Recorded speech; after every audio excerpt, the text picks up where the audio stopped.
CPM রাজ্য সম্পাদক তথা রাজ্যের প্রধান বিরোধী দলনেতা জিতেন চৌধুরীর সাম্প্রতিক একটি প্রশাসনিক সিদ্ধান্তের ফলে সারা রাজ্যে ব্যাপক ভূমিকম্প সৃষ্টি হয়েছে। বিশেষত ট্রিপল ইঞ্জিন সরকারের প্রশাসনিক স্তরে ব্যাপক ভূমিকম্প সৃষ্টি হয়েছে।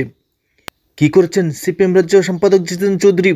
এমন ঘটনা ঘটেছে যাকে কেন্দ্র করে শাসক দলের ত্রাসের পরিবেশ সৃষ্টি হয়েছে। সিপিএম রাজ্য সম্পাদক তথা প্রধান বিরোধী দলনেতা জিতেন চৌধুরী অতি সম্প্রতি স্পিকারের নিকট এক লিখিত অভিযোগ দায়ের করেছেন, যাকে প্রশাসনিকভাবে বলা হয় প্রিভিলেজ মোশন।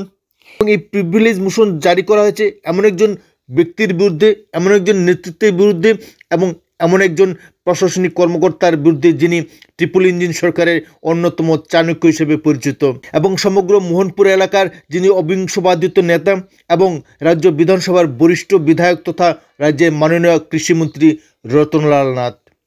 রতনলাল নাথের বিরুদ্ধেই সিপিএম রাজ্য সম্পাদক তথা প্রধান বিরোধী দলনেতা জিতেন চৌধুরী প্রিভিলেজ মোশন জারি করেছেন এবং এই প্রিভিলেজ নোটিশ জারির সঙ্গে সঙ্গেই মন্ত্রী রতনলাল নাথের বিরুদ্ধে যে কোনো ধরনের প্রশাসনিক পদক্ষেপ নেওয়া হতে পারে বলে অনেকে অনুমান করছেন।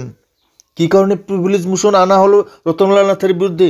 তিনি কি এমন করেছেন যার জন্য আজ ওনাকে এই কঠিন সংকটের মধ্যে পড়তে হচ্ছে?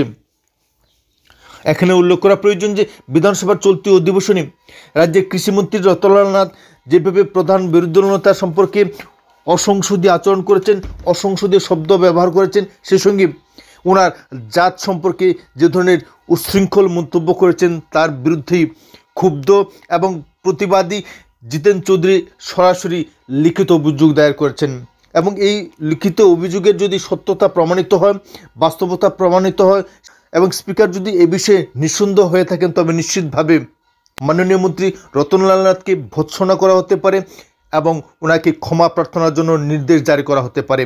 এবং এই ঘটনা রাজ্য রাজনীতির ইতিহাসে এই প্রথমবার হতে যাচ্ছে বলে অনেকে অনুমান করছেন। নীতিগত দিক থেকে সিপিএম দল যদি এই রণকৌশলে জয়ী হয়, তবে নিশ্চিতভাবে ট্রিপল ইঞ্জিন সরকার অন্যতম বড় শরিক বিজেপি দলের জন্য ভবিষ্যতে কঠিন সংকট সৃষ্টি করতে পারে। চৌধুরীর এই একটি মাত্র নোটিশে ইতিমধ্যেই মন্ত্রী রতনলাল নাথ যথেষ্ট চাপের মধ্যে রয়েছেন, যথেষ্ট চ্যালেঞ্জের মধ্যে রয়েছেন।